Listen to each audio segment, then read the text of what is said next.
So welcome sa ating lakad tour powered by DJI Neo and Palo Mode. So kung saan ako pumunta, sumusunod siya. Sana gaya niya rin yung iba dyan. Nag-start tayo sa harap ng Gaia's Tower. Dito, pwede kang mag-mini golf at mag-photo op sa napakagandang pusad. At pag umakyat ka sa taas, iba ang view. Kita mo ang baba. 360 degree na scenery. Parang love life mo na iniikot mo pero wala ka pa rin napipili. Kasama natin si Isay, Ana, Nicole, Sir Jay, Danny at Ma'am Janet. Pero kulang wala si Igan at saka si Everything Quezon. At yung mga barkada pa nating iba.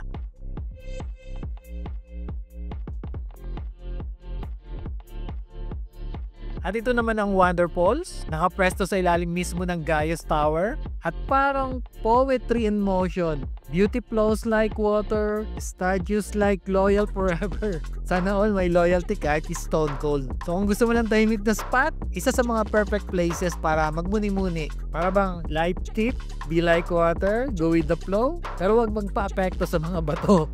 So lipat tayo sa may likuran.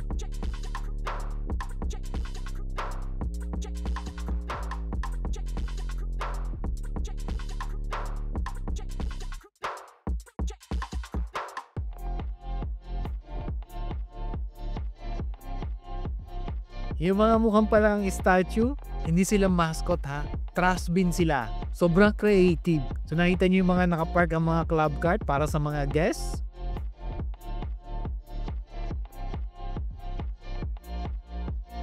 At syempre may mga kubo din sa paligid.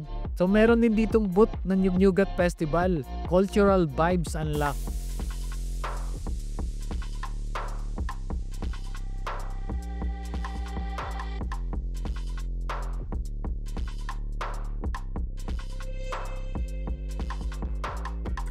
At ayan na, isa sa paborito nating spot, Picha Pugon. Dito niluluto ang picha sa totoong pugon, kaya iba yung aroma at lutong. So meron ding pasta at drinks, safe place ito para sa mga may cravings. At andito ulit yung Prague Trash Bins. Consistent ng aesthetic. Sa side na ito makita mo yung kabilang side ng park na punong-puno ng activities. Hindi ka mauubusan ng pwede mong gawin. Pero balik muna tayo.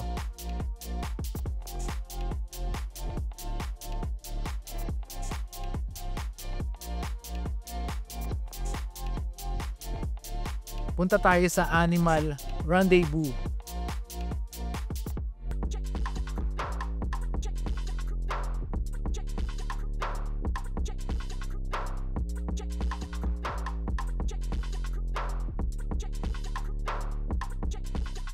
Dito nyo makikilala si Ringo, the friendly python. Pwede kayo magpa-picture kung hindi ka takot sa snake. Fun fact, pythons do not have venom. Pero kaya kanilang yakapin ng very tight. Parang toxic relationship. Sweet pero delikado. Kung napagod ka na sa ikot, may skybed dito. Pwede kang humiga at mag-chill bago ka ulit mag-explore.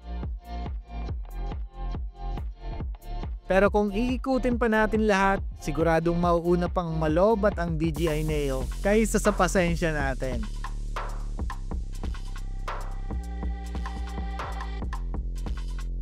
So balik muna tayo. Explain ko lang yung Palo Mode ng DJI Neo. Simple, wherever you move, it tracks you smoothly and automatically. Parang built-in cameraman. Hindi nagre-reklamo, hindi nagpapahinga, hindi nagmi-miss ng angle. Sana all may ganitong kapalo too.